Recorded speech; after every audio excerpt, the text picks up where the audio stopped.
Hi friends, എല്ലാവർക്കും പുതിയൊരു വീഡിയോയിലേക്ക് സ്വാഗതം. നമ്മളിന്ന് ചായയുടെ കൂടെ കഴിക്കാൻ പരിപ്പ് വടയാട്ടം ഉണ്ടാക്കുന്നത്.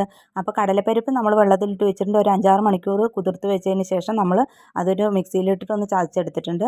അതിനുശേഷം പച്ചമുളക് അരിഞ്ഞതും ഇഞ്ചി അരിഞ്ഞതും 2 വെളുത്തുള്ളി ചതച്ചതും ഇട്ട് കുറച്ച് കറിവേപ്പില, മല്ലിയില, പിന്നെ പാകത്തിന് ഉപ്പ് ഇട്ടിട്ട് നമ്മൾ നന്നായിട്ടൊന്ന് മിക്സ് ചെയ്യുകയാണ്. അതിൻ്റെ കൂടെ നമ്മൾ കുറച്ച് കടലമാവും കൂടി ചേർത്തിട്ടുണ്ട്. അതൊന്ന് സെറ്റാകാൻ വെച്ചിട്ടുണ്ട്. അതിനുശേഷം നമ്മളൊന്ന് ഉരുളകളാക്കി വെച്ചു കേട്ടോ. പെട്ടെന്ന് നമ്മൾ കയ്യിലെടുത്തിട്ട് പരത്തി ഇടാൻ വേണ്ടിയിട്ടാണ്. അങ്ങനെ നമ്മൾ എണ്ണ ചൂടായതിന് ശേഷം നമ്മൾ അതിനകത്ത് കയ്യിൽ വെച്ചിട്ട് ജസ്റ്റ് ഒന്ന് പ്രസ് ചെയ്തിട്ട് നമ്മളൊന്ന് എല്ലാം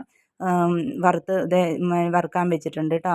അപ്പോൾ നമ്മളൊരു മീഡിയം ഫ്ലെയിമിൽ വേണം വെക്കാൻ കേട്ടോ, അല്ലെങ്കിൽ നമ്മുടെ പുറം ഭാഗം മാത്രം ഒന്ന് ഇതായിട്ട് ഉള്ളു വേവത്തില്ല. അപ്പോൾ ഒരു മീഡിയം ഫ്ലെയിമിൽ വെച്ചിട്ട് നമ്മൾ പരിപ്പ് വടയെല്ലാം ഉണ്ടാക്കി എടുത്തിട്ടുണ്ട്. അപ്പോൾ മുത്തുമണിക്കാണെങ്കിൽ പരിപ്പ് വട ഭയങ്കര ഇഷ്ടമാണ്. എനിക്കാണെങ്കിൽ അതിലേറെ ഇഷ്ടമാണ് കേട്ടോ. പരിപ്പ് വട തിന്നണമെന്ന് കുറേ നാളായി വിചാരിക്കുന്നു. അപ്പോൾ ഞങ്ങൾ ഉണ്ടാക്കിയതാണ്. അപ്പോൾ വീഡിയോ ഇഷ്ടമായി ലൈക്ക് ചെയ്യുക, ഷെയർ ചെയ്യുക.